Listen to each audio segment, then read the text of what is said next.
சொல்லிட்டு அவர்கிட்ட கேட்கும்போது ஒரு முறை ஷாப்புக்கு வந்தார்.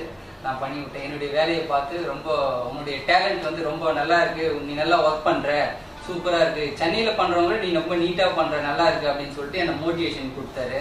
ரொம்ப எனக்கு இன்ஸ்பயர் ஆகி அதில் சரி நீ வந்து தனியாக ஏன் ட்ரை பண்ணக்கூடாது ஒரு பிரான்ச்சு அப்படின்னு சொல்லிட்டு அவர் தான் முதல்ல என்னை ஊக்கப்படுத்தினாரு. அதுக்கப்புறம் பார்த்தா வீட்டில் வந்து சொன்னேன் இதுமாரி நல்லா இருக்கு, நல்லா பண்ணுறேன் ஒர்க்கு அப்படின்னு சொல்லிட்டு மேனேஜர் சொன்னார். அப்படின்னு சொன்னதுக்கு அண்ணன் மூலியமா சொன்னேன், இல்லை வேண்டாம் நீ பேங்க்லேயே ஒர்க் பண்ணி இவ்வளோ படிச்சிருக்க, இவ்வளோ படிச்சிருந்து ஏன் நம்ம தொழிலுக்கு வர அப்படின்னு சொல்லிட்டு அப்பா அம்மாலாம் வந்து வேண்டாம் நீ நாங்கள் தான் இந்த தொழிலை செஞ்சு ரொம்ப இழிவாக இருக்கோம், கஷ்டப்படுத்துறோம் அப்படின்னு சொல்லி கிராமத்திலலாம் வந்து இந்த தொழில் செய்யறவங்க ரொம்ப இழிவாக பேசுவாங்க, அதெல்லாம் இருங்க அப்படின்னு சொல்லிட்டு நீ நல்லா படிச்சிருக்க, இந்த வேலையை செய் தொடர்ந்து அப்படின்ட்டு இது பண்ணாங்க.